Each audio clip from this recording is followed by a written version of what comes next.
Angel Reese may have tapped out and quit on the Chicago Sky. Everybody is speculating, what is this back injury? Is the back injury? Everybody's questioning it now. And this will be a third straight season where Angel Reese did not finish playing in game. I think Whitlock is onto something.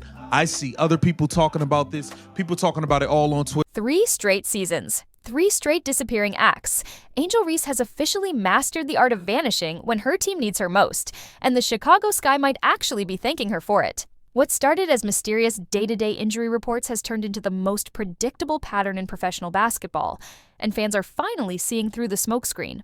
The question isn't whether she's really hurt anymore. It's whether she's given up entirely on being the franchise player everyone thought she could become. Vandersloot, their point guard early in the year. Yeah, that was a big loss. Them losing Courtney Vandersloot was a big loss. They got Rachel Banham playing point guard, Kia Nurse, ill. What is really going on with Angel Reese? Has she just flat out quit again? Has she quit on the Chicago Sky? Angel, you have to have some level of self. The back injury that kept Reese sidelined for the final stretch of the 2024 season reads like something out of a medical mystery novel. No clear diagnosis, no specific moment of injury, no timetable for return. Just the same recycled day-to-day status that coaches kept repeating like a broken record. Compare this to every other major sports injury where fans can point to the exact play, the grimace of pain, the immediate medical attention. With Reese's back problems, there's nothing but convenient timing and vague explanations that raise more questions than answers. For being honest, maybe more reason why she's out right now might be secretly shopping her. They're not secretly shopping her. You don't fake back injuries. You don't fake back injuries. Run it from the grind, man. Chicago Sky, you quit. You quit. You threw in the towel. Once you realized you never stood a chance, to be honest, with Caitlin Clark for that Rookie of the Year. But the back wasn't even her first vanishing act of 2024. The season-ending wrist injury that cut short her rookie campaign came with its own set of suspicious circumstances. After dominating the LA Sparks with 24 points and 12 rebounds, Reese suddenly needed immediate surgery to prevent future arthritis concerns. The medical team's recommendations seemed to come out of nowhere, especially considering she'd been playing through various minor injuries all season long. The timing couldn't have been more perfect for someone looking to end their season on a high note, rather than risk tarnishing those rookie numbers during a potential playoff push. Like, she is asking for a trade. Or she's at least implying she wants to be traded. Because at the end of the day, you just never know. Everybody was on you shooting 28% on layups. Everybody's tearing you up on the internet. The all-star votes come out and you saw Kiki Area Finn and all these other people in front of you and realized, oh, damn, it looked like I'm not going to make it. And then you turned up. Here's where the story gets really interesting, though. Somehow, this debilitating back injury that kept her out of crucial regular season games miraculously cleared up just in time for All-Star Weekend festivities. She was all smiles during photo ops, standing for hours during media sessions, and showing zero signs of the pain that supposedly made it impossible to compete in actual games. Yet, when it came time to face Caitlin Clark and the Indiana Fever in those marquee matchups that fans had circled on their calendars, suddenly the back would flare up again. The pattern became so obvious that even casual observers started questioning the legitimacy of her absence from these high-profile contests. You threw in the towel and said your wrist was hurting for the rest of the year and didn't play again. This past the inaugural season of Unrivaled, you didn't even finish that season. Like, we've seen different tactics being used. Is Angel Reese trying to get traded, bro? Are you trying to get traded, Angel? What makes Reese's situation even more damaging is how dramatically the Chicago Sky's performance improved without her on the court. The ball movement became crisp and purposeful instead of getting stuck in predictable post-ups. Role players started making cuts to the basket, knowing they'd actually get the pass. The offense developed a flow and rhythm that had been missing when everything ran through one player's ego-driven possessions. Multiple analysts noted that the Sky looked like a completely different team when Reese wasn't demanding touches in the paint, and the statistics backed up what everyone's eyes were telling them. She just stopped.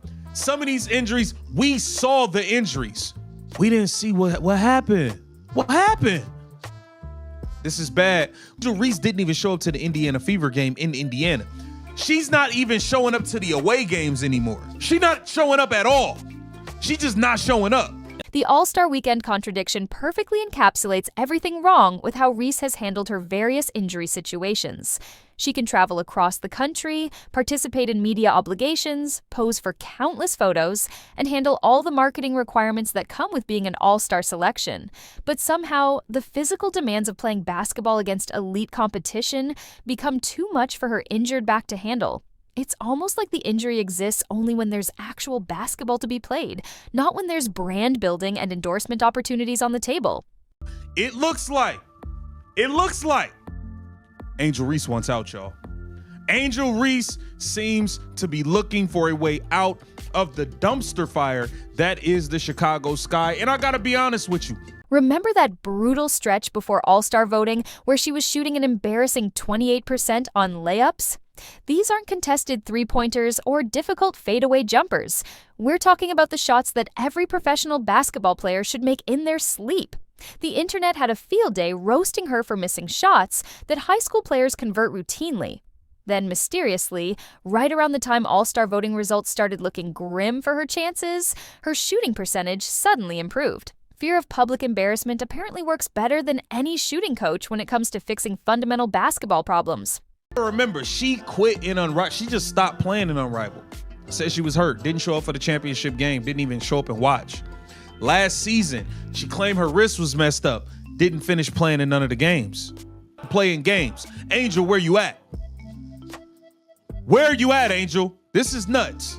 The contrast with how Caitlin Clark handles actual injuries couldn't be more stark. When Clark dealt with her documented groin issue, fans could see exactly when it happened during game action. She traveled with the team despite being hurt, stayed engaged from the bench during games she couldn't play, and maintained her leadership presence even while dealing with legitimate physical limitations.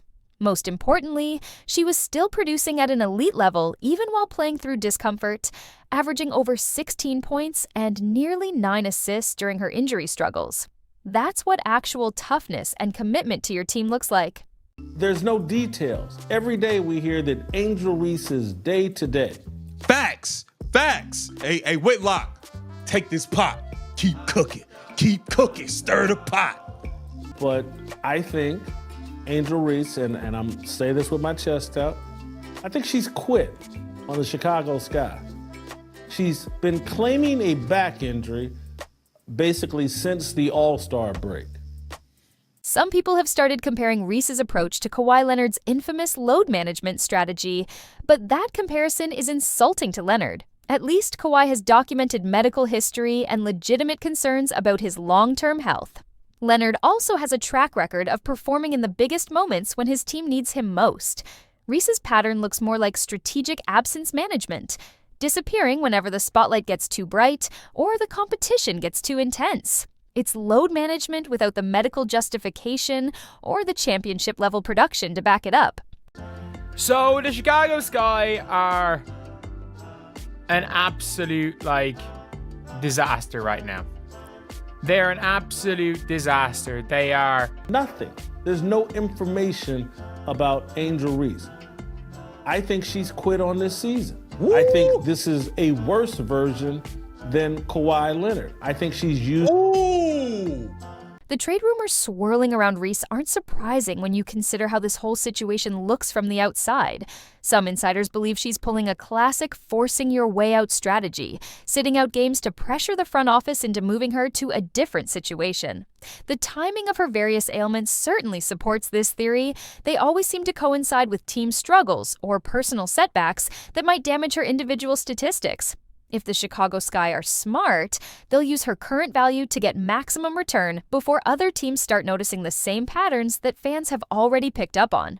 You have to have some level of self-awareness here. Last year with the Chicago Sky, you quit. You threw in the towel. Once you realize, a lot of people are making the point that it sounds like she wants out of Chicago, and look, I wouldn't blame her. I wouldn't blame her for wanting out of Chicago. What's most damaging to Reese's reputation isn't any single incident, but the cumulative effect of 3 straight seasons where she's failed to finish what she started. First, it was the wrist situation that ended her college career prematurely. Then, the mysterious back problems that derailed her rookie season just when the team needed veteran leadership most. Now, there are whispers about more injury concerns as she faces potential suspension for accumulated technical fouls. At some point, the bad luck with injuries narrative stops being believable and starts looking like a convenient excuse for someone who struggles with adversity. The Sky have no future. The Sky messed up bad. They messed up bad this summer. Like, they don't have a future. The most telling aspect of this entire situation might be how predictable it's become. Fans can practically set their watches by when the next mysterious ailment will surface, usually right after a losing streak, a poor individual performance, or increased media scrutiny. She's developed what you might call the ghost gene, the opposite of a clutch gene, where instead of rising to the occasion during pressure moments, she simply vanishes into thin air. For someone who was supposed to be the face of the Chicago Sky franchise, that's the kind of reputation that can define an entire career. The question now isn't whether she'll disappear again next season, but what creative injury excuse will be used to explain her next convenient absence when the games start mattering most.